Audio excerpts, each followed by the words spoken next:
Bismillahirrahmanirrahim. Bab pertama, kisah Laila Majnun.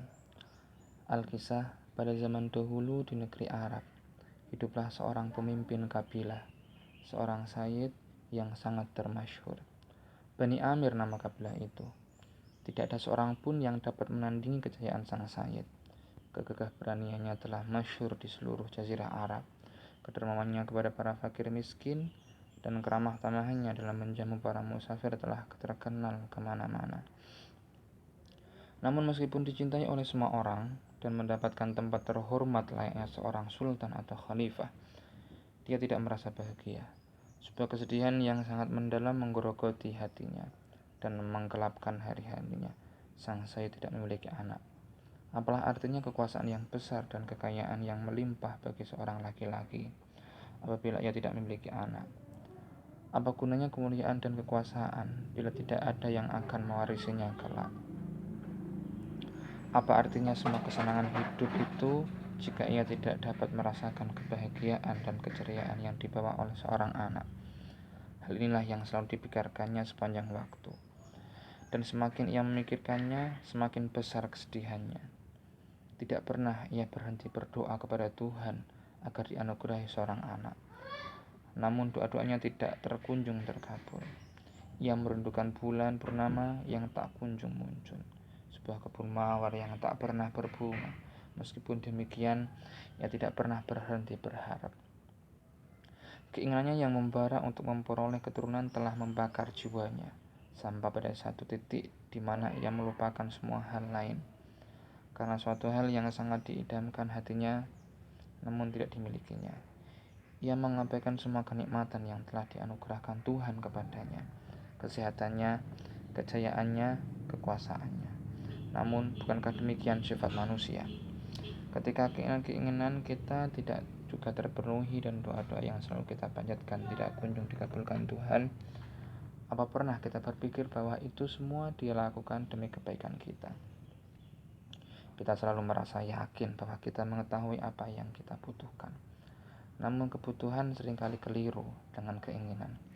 Dan hal-hal yang kita inginkan tapi tidak kita butuhkan kadang menjadi penyebab kejatuhan kita.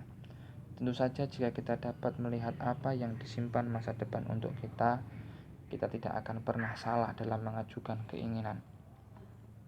Tapi masa depan adalah hal yang tersembunyi dari pandangan kita. Benang takdir seorang terbentang jauh menembus dunia kasat mata.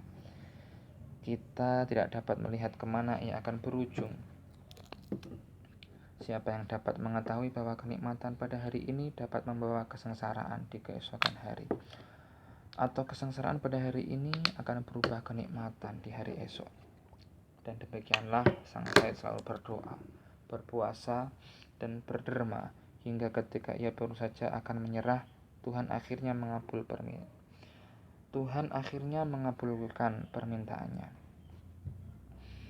Ia dianugerahi seorang anak laki-laki, seorang anak yang cantik bagaikan sekuntum mawar yang baru merekah, laksana sebuah berlian yang cemerlangnya dapat mengubah malam menjadi siang.